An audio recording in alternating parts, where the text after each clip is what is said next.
Association of O&C Counties that went out today in response to Senator Wyden's Markey's statements. I haven't read it yet. I think it has their statement in here, so it'll just be something for your FYI.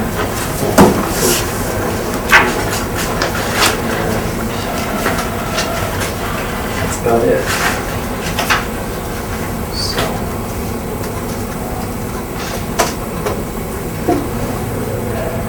do you guys have an opinion? I didn't really have a chance to discuss it with you, but my op-ed, it's getting a fair amount of coverage. I had 2 interviews yesterday with the Oregonian, one with the editorial board and one with just a general story on Rough and Ready. So they're looking at it, but I don't know if they're going to run it. Doug Roberts of O&C just called a couple of minutes ago. So it's really good. Yeah, I mean, their last paragraph there, one sentence is that half measures will not suffice, and that is really the essence of the issue. So that's good. I mean, as to your op-ed, I don't have any problems with whatever you or Cheryl would say as your personal opinion. I mean, okay, you agree with mighty. Nobody tell you what you're supposed to say. I feel like when we did issue that from the board, that was something different again. And sure. I'm comfortable with what we said there. Well, I would never want to, like the experience we just had with the AOC, following up. I wasn't speaking on behalf of the board the last time when I had that quote in the Oregonian about Senator Wyden after he said he's going to extend secure schools, and not really having a guarantee on that, just kind of throwing it out there willy-nilly and never qualifying. This isn't the solution. That was the reason I said, he's totally out of touch. And then AOC follows up with, you're doing a great job, Senator Wyden, and all this stuff.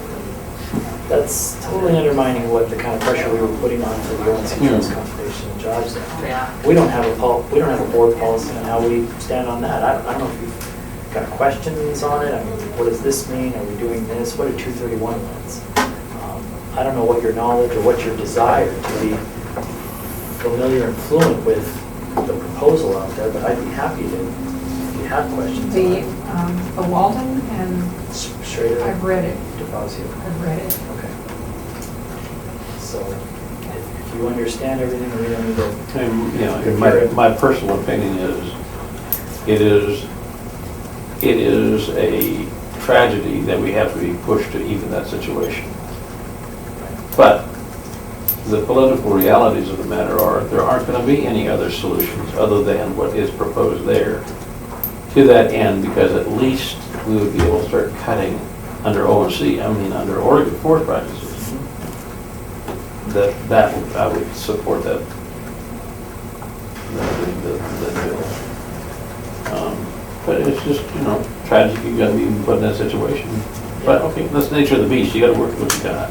It's the best of the available. Well, they've tried other solutions. I mean, there have been other solutions in the past, and they never came to fruition. Well, I mean, and of course, the solution is sue and get you. Okay, let's say that's a wonderful idea. Great. Hades will become a frost factory before that ever happens. So, okay. We have to try something else. Yeah. Yeah, I agree. I don't like it at all. We have to do it, but out of everything that's out there, it's the best, worst proposal, whatever. Yeah. Well, I go up to Salem on Wednesday and we'll just see how that goes. We're having lunch with the industry beforehand and counties. We'll sit down and then we'll, I think 1 to 2 or 2 to 3, we meet with the governor for about an hour and a half, and then I imagine we'll get marching orders powwow after that, and then I come back down. I'm going to meet with Mike McCarthy. He sent me an email. Thought the op-ed was spot on. Really thought it was really pretty good. So got a couple of emails of people who were concerned kind of on the environmental extremist thing.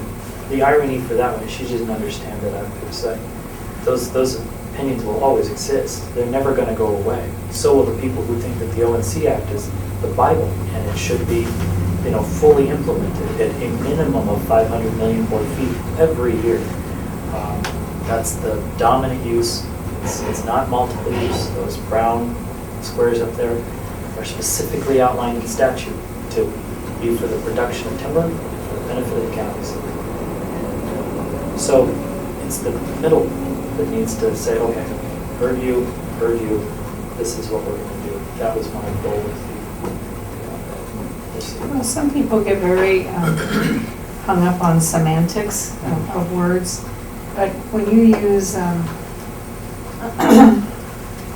use a word in front of another, whether it's an adjective or whatever, in front of a word, a descriptive word, it doesn't mean that all people are that way. It's a descriptive word of a class.